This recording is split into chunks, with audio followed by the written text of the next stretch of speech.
On se retrouve pour parler du tout nouveau pas de tir de SpaceX à Boca Chica, qui vient d'être mis à jour pour les futurs lancements de Starship.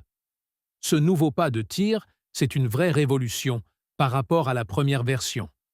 La grosse nouveauté, c'est la Flame Trench, une tranchée d'évacuation des gaz, qui va permettre de mieux diriger la puissance des moteurs Raptor au décollage. Sur la première version, on n'avait qu'une dalle en béton renforcée, qui a explosé lors du premier vol orbital. Autre ajout majeur, un système de déluge d'eau bien plus robuste pour absorber le choc acoustique et thermique. Il s'inspire de ce qu'on voit déjà au Kennedy Space Center, mais adapté à la puissance extrême du Starship.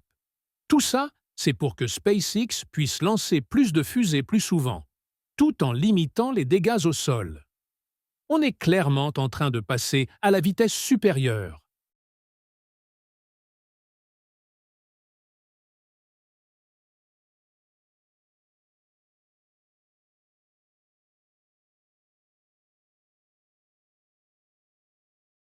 Le 9e vol de Starship approche et SpaceX prévoit plusieurs nouveautés majeures.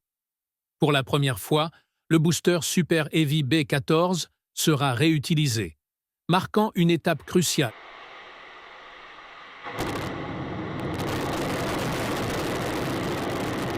vers la réutilisation complète du système.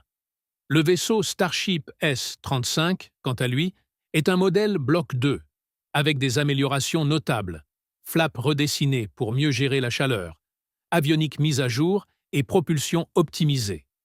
Côté infrastructure, le pas de tir de Boca Chica a été renforcé avec une tranchée d'évacuation des gaz, Flame Trench, et un système de déluge d'eau plus performant, visant à protéger la structure lors du décollage.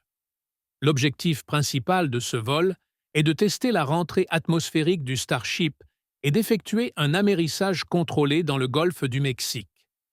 Des expériences sur les tuiles thermiques, y compris des modèles actifs et ablatifs, seront également menées. Ce vol est une étape clé vers la réutilisation complète et les missions lunaires et martiennes. La démolition du High Bay est bien entamée depuis fin mars 2025. Une grue gigantesque, LTM 11200, est même à l'œuvre pour démonter l'ancien hangar pièce par pièce.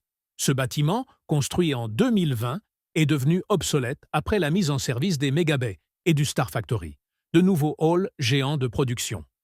SpaceX le rase pour construire à sa place la Gigabay, un méga hangar d'assemblage. Avec 24 postes de travail, la Gigabay pourra assembler simultanément jusqu'à une douzaine de Starship ou de boosters. En clair, le vieux High Bay est rasé pour laisser place à un hangar ultramoderne qui doublera la capacité de production de Starships à la Starbase.